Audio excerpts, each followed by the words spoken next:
अध्ययन करेंगे ब्रूनर का जो थ्योरी है उसके एजुकेशनल इम्प्लीकेशन के बारे में, इसके शैक्षिक महत्व के बारे में। तो जो ब्रूनर थ्योरी है वो एजुकेशन पॉइंट ऑफ व्यू से बहुत ही इम्पॉर्टेंट है। और ब्रूनर ने जो अपना थ्योरी दिया था उसमें उन्होंने उनके जो सीखने का सिद्धांत है उसको आधुनिक संगठनात्मक सिद्धांत के भी नाम से जाना जाता है और आधुनिक संज्ञानात्मक सिद्धांत की श्रेणी में करते हैं। हालांकि हम इसे जानते हैं कि मॉडर्न कॉग्निटिव थ्योरी, तो आधुनिक संगठनात्मक मतलब संगठन इन्होंने ऑर्गेनाइजेस किया था, तो उस रूप में भी माना जाता है। और ब्रूनर के द्वारा जो नॉलेज प्रोसेस है, जो लर्निंग में नॉलेज प्रोसेस होता है, उसको इन्होंने बहुत ही अच्छे से डिफाइन किया है, जो मैं यहाँ बताना चाहूँगी। ब्रूनर के विचार में जो ज्ञानात्मक प्रक्रिया लगभग एक साथ होने वाली 3 प्रक्रियाओं को प्रकट करती है। पहला है सूचना का ग्रहण करना, नवीन ज्ञान या सूचना को ग्रहण करना, अर्जित ज्ञान का रूपांतरण और ज्ञान की पर्याप्तता की जांच। मतलब पहले हम सूचना को ग्रहण करते हैं, जो भी हम इंफॉर्मेशन दे रहे हैं उसको ग्रहण करते हैं, फिर हम उसका ट्रांसफॉर्मेशन करते हैं, हम उसको देखते हैं हमको कितना हुआ कितना नहीं हुआ, फिर हम उसकी जांच करते हैं हमने सही किया गलत किया। तो इन्होंने बहुत ही अच्छे से नॉलेज को डिस्क्राइब किया है कि हम पहले सूचना को ग्रहण करेंगे। किसी भी सब्जेक्ट को हम पढ़ते हैं ना, तो पहले हम ग्रहण करते हैं, फिर उसका रूपांतरण करते हैं, हम खुद देखते हैं कि कितना हुआ, फिर हम उसको चेक करते हैं कि हमने कितना जाना है, इवैल्यूएशन जिसको बोल सकते हैं। तो इन्होंने बहुत अच्छे से नॉलेज प्रोसेस को डिफाइन किया है। उसके बाद हम जानते हैं ब्रूनर का जो सीखने का सिद्धांत है उसके बारे में जानने की कोशिश करते हैं। तो पहला इनका था अंतर्दर्शी चिंतन बनाम विश्लेषणात्मक चिंतन। अंतर्दर्शी चिंतन बनाम विश्लेषणात्मक चिंतन का मतलब है कि ब्रूनर का मत था कि कक्षा में जो शिक्षकों द्वारा अंतर्दर्शी चिंतन बनाम विश्लेषणात्मक चिंतन पर बहुत कम ध्यान दिया जाता है, जबकि सच्चाई है कि अंतर्दर्शी चिंतन का भी महत्व जो होता है बहुत अधिक होता है। अंतर्दर्शी चिंतन का मतलब होता है तात्कालिक बोध बोल सकते हैं, इमीडिएट रिस्पॉन्स बोल सकते हैं। तो जब बच्चा से हम कोई क्वेश्चन कर रहे होते हैं तो तुरंत जवाब देता है ना बच्चा। कोई भी क्वेश्चन आप बच्चे से पूछ रहे हो, मैं आपसे कोई क्वेश्चन पूछती हूँ और आप तुरंत जवाब देते हो, इमीडिएट रिस्पॉन्स जो देते हो उसको हम बोलते हैं अंतर्दर्शी चिंतन।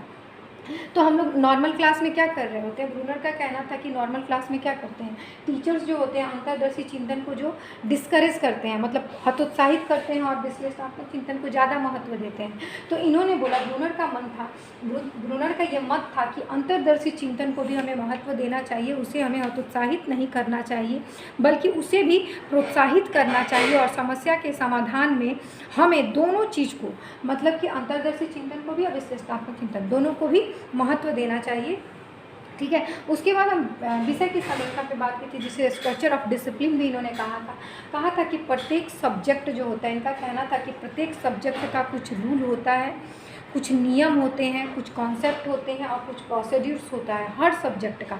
तो बच्चों को वो समझाना ज़रूरी है कि उस सब्जेक्ट का प्रोसीड्यूर क्या है, नियम क्या है। और ये जैसे कि मैथ्स का एक रूल रेगुलेशन होता है, ग्रामर पढ़ने का रूल रेगुलेशन अलग होता है, अगर आपको लिटरेचर पढ़ाना है, हिंदी पढ़ाना है, मैथ्स पढ़ाना है, तो सबका अलग अलग होता है ना। साइंस का टेक्निक थोड़ा सा अलग होता है। तो इन्होंने बोला था कि जो स्ट्रक्चर ऑफ डिसिप्लिन है, विषय की संरचना है, उसको बच्चों को समझाने की बहुत ज़्यादा ज़रूरत है। तो इन्होंने स्ट्रक्चर ऑफ डिसिप्लिन की भी बात की थी, विषय की संरचना की भी बात की थी।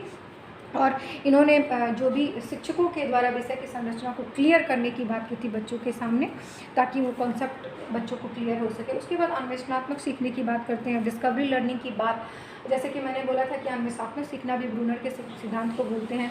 तो ब्रूनर ने अन्वेषणात्मक सीखने के सिद्धांत पर काफ़ी बल दिया है और इन्होंने डिस्कवरी लर्निंग को बहुत ही महत्वपूर्ण माना है। इन्होंने इंडक्टिव थिंकिंग, यानी इंडक्टिव थिंकिंग का मतलब होता है जिसमें हम क्या करते हैं, आईजीपी का प्रयोग करते हैं, मतलब कि जनरल टू पर्टिकुलर वे में जाते हैं। तो इनका कहना था कि जनरल टू पर्टिकुलर वे में जाना चाहिए, बच्चों को छोटी छोटी चीज़ों से बड़े चीज़ों की ओर जाना चाहिए।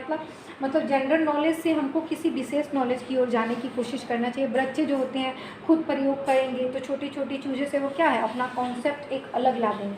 कुछ पढ़ाना है तो वो प्रोजेक्ट वर्क है, बच्चे धीरे धीरे सीखते पूरे कॉन्सेप्ट को सीख लेते हैं। तो ऐसा बात था। इंडक्टिव लर्निंग बोल सकते हैं, डिस्कवरी लर्निंग जो इंडक्टिव लर्निंग की बात करता है ना, तो इन्होंने इंडक्टिव लर्निंग की बात की थी।